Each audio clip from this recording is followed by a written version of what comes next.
একটা জিনিস যদি বলি যে আজকে এখানে সবাই আপনার ইকরার ফ্রেন্ড না, ইকরার সবথেকে কাছের মানুষ। কারণ একটা মেয়ে বলে একটা ছেলে মানুষের যখন কোনো ভাই বোন থাকে না, তখন তার বন্ধু বান্ধবগুলো অনেক আপন হয়। আর যদি আমি মৌলিক কথা বলি, ওরা একদম ছোটোবেলা থেকে শুরু করে ওদের ফ্যামিলি প্ল্যানিং থেকে শুরু করে সব কিছুতেও ছিল, লাইফে বড় বড় ডিসিশন আমরা সব একসাথে একসাথে নিছি। নিছি।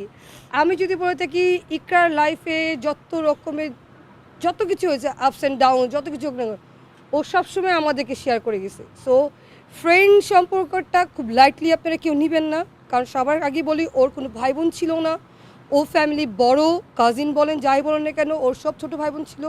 ও অনেক দায়িত্ববান ছিল এবং অনেক বুদ্ধিমতী ছিল। ও কখনো ফ্যামিলিকে প্রেশার দেন, নর্মাল জিনিসই দেখেন না, আজ পর্যন্ত ইকরা তার হাজব্যান্ডকে কোথাও ছোটো করে নাই। তো আমরা যতটুকু ক্লোজলি জেনেছি, যতটুকু জানি ততটুকু বলছি, লাগলে আরও বলবো ইনশাল্লাহ। তবে সুন্দর কিছু হোক এটা চাই, আর কিছু না।